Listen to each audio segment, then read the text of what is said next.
फिर आ रहा है चुनावी साल। कितना काम हुआ पिछले 5 साल, क्या है आपके विधानसभा का हाल। नमस्कार, मैं मुकेश सिंह, नेशन टीवी भारत से। आज हम मिलाएंगे धनबाद के जाने माने और काफ़ी लोगों को अपने प्रिय मानने वाले अभिजीत राज से।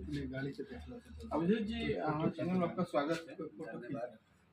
अभिजीत जी, जानना चाहेंगे कि आप काफ़ी दिनों से कांग्रेस में सेवा कर रहे हैं और पार्टी में काम किए हैं। क्या इस बार कांग्रेस आपको टिकट दे रही है क्या?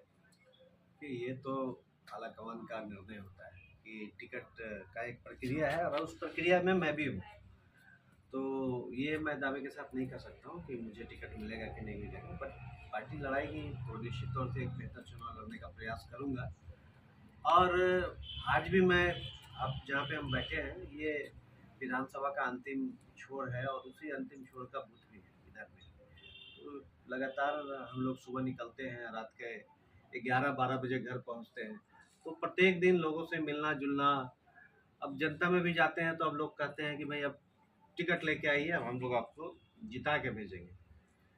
लेकिन राजनीति में और किसी भी राष्ट्रीय पार्टी का एक अपना तरीका होता है चुनाव का, और मुझे लगता है कि उस प्रक्रिया में, उस तरीका में मैं भी एक दावेदार हूँ। और निश्चित तौर से उस दावेदारी में मेरी भी एक मजबूत दावेदारी है और मुझे लगता है कि पार्टी मुझे अवसर दे सकती है। अगर पार्टी आपको अवसर देती है और जनता आपको लाती है, लोकप्रिय आप हैं भी, जनता अगर आपको लाती है तो जनता के लिए आप क्या करेंगे? धनबाद के लिए क्या करेंगे? पहला कार्य क्या आपकी होगी? देखिए, धनबाद के अंदर में जो अभी आप समाज सेवी वगैरह से बात करेंगे तो वो दो चीज़ों के ऊपर बड़ा जोर देते हैं। एक तो कि हम यहाँ पर एयरपोर्ट लेकर आएंगे।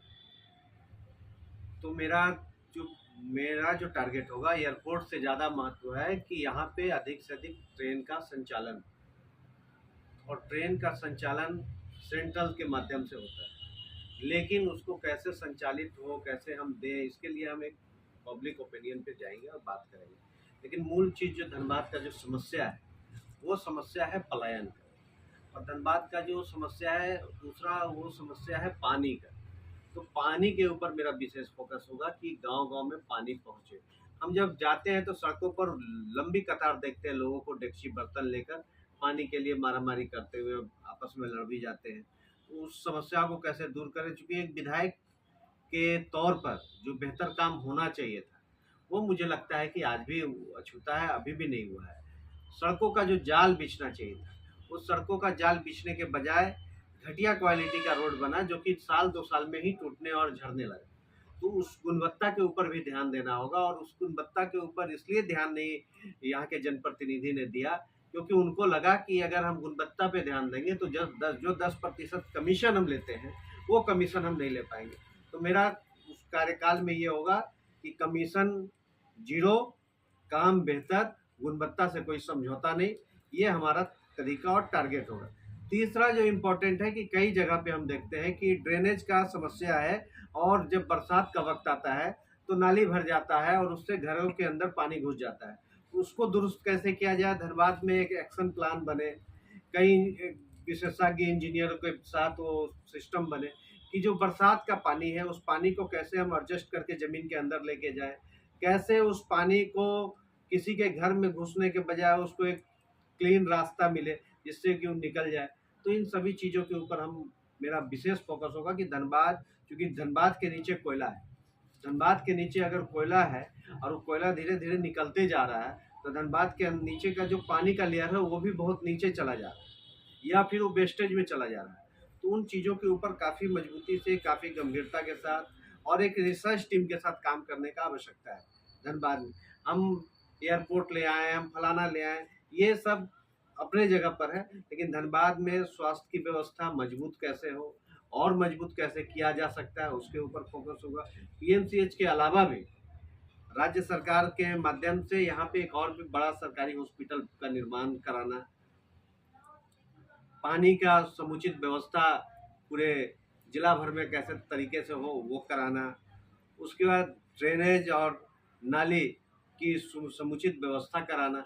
इन सभी विषयों के साथ साथ कैसे अपराध मुक्त जिला बने, कैसे यहाँ के लोगों को पलायन करने से रोका जा सके, यहाँ पे जो अवैध खनन और बाकी चीज़ों में लोग लगे हैं उनको कैसे पॉजिटिव और सकारात्मक रास्ते पर ले जाके और काम को अवसर दिलाना, इन कई विषय हैं जिनके ऊपर हम समझते हैं कि राजनेताओं को काम करने की आवश्यकता है। अगर मुझे अवसर पार्टी और जनता देती है तो निश्चित तौर से इन विषयों के ऊपर मैं गंभीरता से काम करूँगा। झारखंड को बिहार से अलग हुए आज काफी दिन हो गए, फिर भी झारखंड हमारा गरीब राज्य है, इसका कारण क्या है? नहीं, झारखंड राज्य गरीब नहीं, हमारे तो मुख्यमंत्री बोलते हैं कि हम गरीब राज्य है। वो देखिए, झारखंड राज्य गरीब नहीं है, यहाँ प्रचंड मात्रा में मिनरल है और आज के समय में भी 1,30,000 करोड़ रुपया सेंट्रल यहाँ का रेवेन्यू का पैसा अपने पास रखी हुई है। सेंट्रल दादागिरी कर रही है, मोदी जी यहाँ दादागिरी कर रहे हैं और ये बोल रहे हैं कि हमारा जो स्टेट का पैसा है वो देने के बजाय आप लोन लो और उस लोन का वो इंटरेस्ट लेंगे, मतलब कि वो डायरेक्ट गला दबा के पैसा झारखंड की जनता का सुनना चाहते हैं। अभी एक बेहतर आपको उदाहरण देंगे कि पूरे देश भर में धनबाद नंबर 1 आया है, ट्रांसपोर्टिंग में रेलवे को सबसे ज़्यादा बेनिफिट दिया है। तो झारखंड तो हमेशा दे रहा है, चाहे मिनरल दे रहा है, ट्रांसपोर्टिंग में पैसा दे रहा है, हर चीज़ दे रहा है, लेकिन जो दे रहा है उसका जो रिटर्न मिलना चाहिए वो return central government Modi ji देने में सक्षम नहीं है। उनके अंदर में भेदभाव है, वो कहीं ना कहीं झारखंड को, पूरे झारखंड को वो चाहते हैं कि दबा के रखे। अभी तो मुख्यमंत्री हेमंत सोरेन जी ने कहा कि मेरा खुद का जो 1,30,000 करोड़ रुपया बकाया है, अगर सेंट्रल गवर्नमेंट हमको रिटर्न करती है तो सेंट्रल गवर्नमेंट क्या यहाँ की जनता को देगी हम नहीं जानते, लेकिन मैया योजना में जो 1,000 रुपया सभी बहनों को 18 वर्ष के ऊपर और 49 वर्ष के तक की महिला बहनों को मिल रहा है, उन सभी चीज़ों को वो कहीं ना कहीं डबल कर देंगे। बिजली बिल जो 200 यूनिट फ्री था उसके ऊपर ये हाहाकार मचा रहे थे कि जो पिछला बकाया है उसको लेके 200 यूनिट फ्री नहीं होगा। स्टेट गवर्नमेंट हेमंत सोरेन ने उसको भी निरस्त कर दिया कि पिछला आपको कोई बकाया नहीं देना है। 2 लाख रुपया का बात है कृषि बिल माफी का। तो जो झारखंड ने जो काम किया इससे बहुत बौखलाहट के अंदर बीजेपी है, साथ साथ मुख्यमंत्री उनका पूरे कैंपेन में लगे हुए हैं झारखंड के कि कैसे झारखंड से झारखंडी का हक छीना जाए। इस मिनरल के ऊपर सेंट्रल का और खास तौर से अडानी अंबानी का कैसे कब्जा हो। देखिए, इस देश के अंदर में जो देश का सबसे मजबूत 2 व्यापारी और देश को बेचने वाला 2 लोग, ये दोनों लोग गुजरात से आए हुए हैं, मोदी जी और अमित शाह, ये दोनों बेच रहे हैं और खरीदने वाला भी वहीं का व्यापारी अडानी और अंबानी। ये देश का हालत कर रखा है कि बेचेंगे भी हम ही, खरीदेंगे भी हम ही, बाकी के हाथ में कटोरा थमा देने वाला जो राजनीति चल रहा है। इसीलिए आज भाजपा के लोग बेचैन हैं, परेशान हैं। अभी भाजपा के अंदर देख रहे होंगे कई जो अपराधी किस्म के लोग थे, कोयला चोर किस्म के लोग थे, जो स्वास्थ्य में लूट मचाए हुए थे, ये लोग अब समाज सेवी हो गए। ये लोग अपना ब्लैक मनी को, अपने चरित्र को वाइट करने के लिए भाजपा में चले गए और बड़ी बड़ी बात करते हैं। तो इससे भी जनता यहाँ का अछूता नहीं है और जनता देख रही है। हम समझते हैं कि आने वाला वक्त में जनता जवाब देगी। हम लोग तो बरसों से धनबाद में राजनीति कर रहे हैं, अभी तक ढंग का एक गाड़ी नहीं खरीद पाए, और जो लोग पीए बन गए हैं वो पेट्रोल पंप पर क्या क्या ले लिए धनबाद में ही, अचूक संपत्ति कमा लिए, कोयला से अवैध वसूली कर रहे हैं और कमा रहे हैं। और यही लोग बोलते हैं कि हेमंत सरकार में ये हो रहा है। भैया तो हो रहा तो आप तो जनप्रतिनिधि थे, क्यों नहीं आवाज़ उठाए?